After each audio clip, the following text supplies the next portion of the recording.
అందరికీ నమస్తే అండి. నేను డాక్టర్ వెంకటేష్ బాబు ఫ్రమ్ విహిల్ నాన్ సర్జికల్ స్పైన్ సెంటర్.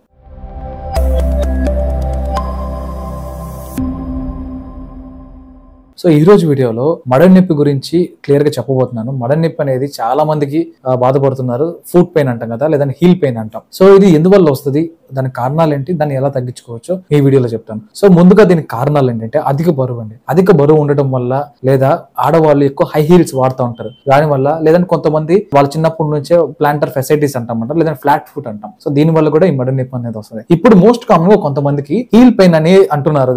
దాంట్లో ఏంటి అంటే కొంతమందికి కొద్దిగా కండ పెరిగిందని, లేదంటే కొంచెం ఎముక పెరిగిందని కూడా ఈ మధ్య కాలంలో చాలా మందికి ఈ పదం వినపడుతుంది. సో అది దేని వల్లైనా రావచ్చు, వాళ్ళు తినే ఫుడ్ వల్ల కానీ, లేదా చేసే పనుల వల్ల కానీ వివిధ రకాల కారణం ఉండొచ్చు. ఒబేసిటీ మేజర్ కారణం అంటే అధిక బరువు ఉండటం వల్ల మన పాదం కింద ఏదైతే ఉందో పాదం మీద ఒత్తిడి పడుతుంది. సో రెండు వైపులు సమానంగా పడకుండా ఒకవైపు ఎప్పుడైతే ఆ బరువు పడుతుందో దాని మీద ఖచ్చితంగా ప్రభావం చూపిస్తుంది అనమాట. దీంతో పాటు మడమ ఒక్కటే కాదు, నడువును కూడా ఎఫెక్ట్ అవుతుంది, స్పైన్ ను కూడా ఇబ్బంది పెడుతుంది, పెల్విస్ ను కూడా ఇబ్బంది పెడుతుంది. సో ఇది ఖచ్చితంగా ఒక ఇబ్బందికరంగా మారే అవకాశం ఉంటుంది. ఒక చిన్న మడమ నొప్పి, చిన్న మడమ నొప్పి అనే మనం తీసి పడేయడానికి అసలు లేదండి. సో ఆడవాళ్ళు కూడా చాలా మంది హీల్స్ వాడుతూ ఉంటారు. ఆ హీల్స్ వాడడం వల్ల అంటే ఫ్యాషన్ గా అది వాడుతూ ఉంటారు, కానీ వాళ్ళకి తెలియని విషయం ఏంటంటే ఆటోమేటిక్ గా వాళ్ళ గైట్ అనేది మారిపోతుంది, అంటే నడక మారిపోతూ ఉంటుంది. సో ఆ నడక మారిపోయే క్రమంలో వాళ్ళ వెయిట్ లోడ్ అనేది స్పైన్ తో పాటు, ఫుట్ తో పాటు వాళ్ళ మోకాల మీద కూడా పడే అవకాశం ఉంటుంది. అది ఇప్పుడు మనకి ఇబ్బంది పెట్టకపోయినా ఫ్యూచర్ లో ఇబ్బంది పెట్టే అవకాశం ఉంటుంది. సో ఇవన్నీ జనరల్ గా ఉన్న కారణాలండి. వీటిని ఎలా ట్రీట్మెంట్ చేసుకోవచ్చో నేను కొంచెం బ్రీఫ్ గా చెప్తాను. జనరల్ గా దీనికి సంబంధించి మెడికల్ మేనేజ్మెంట్ అంటాం, అంటే జనరల్ గా మెడిసిన్స్ కానివ్వండి, యాంటీ ఇన్ఫ్లమేటరీ కానీ ఇలాంటి వాటితో తగ్గించుకోవచ్చు.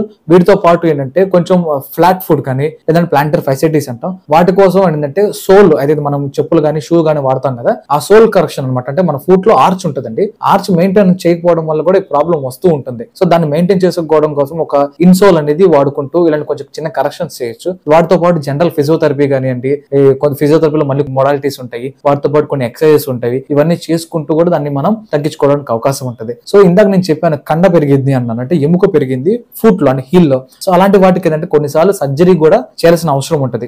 ఏదైతే పెరిగిన పార్ట్ ఉందో దాన్ని తగ్గించుకునే అవకాశం ఉంటుంది. ఇంకా అడ్వాన్స్డ్ ప్రొసెసెస్ అయినా లేజర్ ట్రీట్మెంట్స్ కానివ్వండి, ఇంకొన్ని ఫిజియోథెరపీలో కూడా అడ్వాన్స్డ్ ఇవన్నీ చాలా ట్రీట్మెంట్స్ అయితే రెడీగా అవైలబుల్ గా ఉన్నాయి. సో నేను చెప్పేది ఏంటంటే నా సజెషన్ ప్రకారం ఏంటంటే మన చిన్నగా స్టార్ట్ అవుతున్న ఇబ్బందిని పెద్దది చేసుకోకుండా ముందుగానే తక్కువలో స్టేజ్ లో ఉన్నప్పుడే దానికి ఎలాంటి జాగ్రత్తలు తీసుకోవాలో మీరు తీసుకోవాలి. నేను చెప్పే జాగ్రత్తలు అంటే అధిక బరువు పెరగకుండా ఉండటం, షూ వాడడం, లేదంటే హై హీల్స్ కానీ ఇలాంటి వాడడం తగ్గించడం, లేదంటే వాడకుండా ఉండడం. తర్వాత ఫ్లాట్ ఫుడ్ కానీ ఇలాంటి ఉన్న వాళ్ళకి ఇన్సోల్ కానీ అలాంటివి వాడుకుంటూ రెగ్యులర్ ఎక్సర్సైజ్ చేసుకుంటూ ప్రాపర్ గా మన బాడీ వెయిట్ అంతా సమానంగా రెండు పాదాల మీద పడేటట్టు నడవడం, ఇలాంటి చిన్న చిన్న జాగ్రత్తలు తీసుకుంటే ఎటువంటి ఇబ్బంది లేకుండా మనం స్టార్టింగ్ లో ఉన్నప్పుడే మనం తగ్గించుకోవచ్చు. ఇది గనక ఇబ్బంది పెరిగితే ఖచ్చితంగా మనం వెన్నుపూస మీద కూడా ప్రభావం చూపే అవకాశం ఉంటది. అది స్పైన్ మీద చూపించచ్చు, లేదంటే మన హిప్ బోన్ అంటాం అంటే పెల్విస్ అంటాం, దాని మీద చూపించచ్చు, లేదంటే మోకాల మీద కూడా ఇబ్బంది పెట్టచ్చు. సో జాగ్రత్తగా ఉండండి. ఇటువంటి ఇబ్బందులు ఏమైనా ఉన్నా మీకు తెలియకపోతే దగ్గరలో ఉన్న డాక్టర్ని కూడా కన్సల్ట్ అయ్యి వాళ్ళు చెప్పిన సజెషన్స్ మీరు ఫాలో అవ్వండి. Thank you so much.